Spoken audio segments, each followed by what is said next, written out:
Selamat pagi anak-anak, hari ini hari pertama kalian masuk sekolah. Jadi pertama-tama Bapak minta kalian memperkenalkan diri kepada teman-teman kalian di sini. Oke, kita mulai dari kamu ya. Baik, Pak. Assalamualaikum warahmatullahi wabarakatuh. Perkenalkan, nama saya Dara Sepira dengan NPM 22411181, kelas manajemen 22C. Di mata kuliah MSDM ini saya akan membawakan materi tentang perencanaan sumber daya manusia. Baik, yang pertama yaitu definisi MSDM. Manajemen sumber daya manusia atau disingkat dengan MSDM adalah pemanfaatan sejumlah individu secara efisien dan efektif, serta dapat digunakan secara maksimal untuk mencapai tujuan organisasi atau perusahaan. Kajian MSDM menggabungkan beberapa bidang ilmu seperti psikologi, sosiologi, dan lain-lainnya. Kedua, evolusi MSDM. Evolusi MSDM lewat 3 hal, yaitu yang pertama, definisi STEK, yaitu ketika manajer personalia menyelenggarakan program-program yang kurang memberikan manfaat untuk mengurangi kekacauan karyawan dan kemungkinan perpecahan.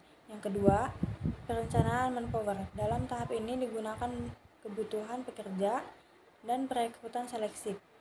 Training untuk menjamin terpenuhnya target manpower. Yang ketiga, manajemen sumber daya manusia strategis, ketika manajer SDM seharusnya lebih proaktif dalam memecahkan masalah manajemen perusahaan dan dalam memberikan kontribusi efektivitas organisasional yang lebih besar. Yang ketiga, definisi perencanaan MSDM. Perencanaan sumber daya manusia adalah proses analisis dan identifikasi yang dilakukan organisasi terhadap kebutuhan akan sumber daya manusia, sehingga organisasi tersebut dapat menentukan langkah yang harus diambil guna mencapai tujuannya. Serta perencanaan sumber daya manusia merupakan serangkaian kegiatan yang dilakukan untuk mengantisipasi permintaan-permintaan bisnis dan lingkungan pada organisasi di waktu yang akan datang, dan untuk memenuhi kebutuhan-kebutuhan tenaga kerja yang ditimbulkan oleh kondisi-kondisi tersebut. Keempat, perencanaan strategi. Perencanaan strategi merupakan aktivitas manajemen bisnis yang bertujuan untuk memastikan perusahaan serta seluruh stakeholder yang terlibat di dalamnya bekerja sama untuk mencapai tujuan bisnis yang sama. Strategi planning adalah cara sebuah bisnis atau organisasi untuk menempatkan prioritas, fokus, dan sumber daya, memperkuat operasi. Selain itu, aktivitas ini juga memastikan semua yang terlibat dalam kegiatan sehari-harinya bersinergi dengan baik untuk jangka waktu yang panjang. Kelima, pengembangan karyawan. Pengembangan karyawan merupakan kegiatan yang bermaksud memperbaiki dan mengembangkan sikap, perilaku, keterampilan, dan pengetahuan para karyawan sesuai dengan keinginan perusahaan.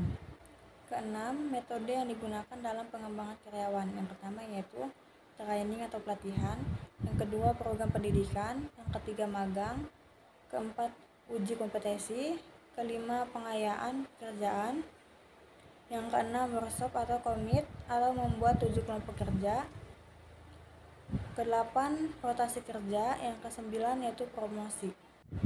Ketujuh, manajemen kinerja. Manajemen kinerja adalah sebuah proses yang sistematis untuk meningkatkan kinerja organisasi dengan cara mengembangkan kinerja individu dan tim atau kelompok. Oleh karena itu, sebuah perusahaan atau organisasi wajib memiliki kinerja sumber daya manusia atau SDM yang efektif dan efisien, karena kinerja organisasi merupakan akumulasi kinerja individu dan kelompok. Dengan kata lain, manajemen kinerja memiliki fokus utama yaitu terhadap perencanaan dan peningkatan kinerja di masa yang akan datang, yang mana kinerja yang akan direncanakan harus dapat meningkat di waktu ke waktu.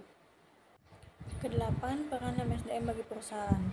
MSDM melakukan pengawasan terhadap tenaga kerja yang produktif dan berkembang. Itu merupakan tugas MSDM.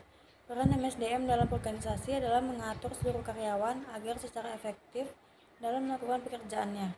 Untuk mencapai hal tersebut, karyawan harus dianggap sebagai aset, bukan biaya untuk organisasi. Kesembilan, tujuan MSDM bagi perusahaan.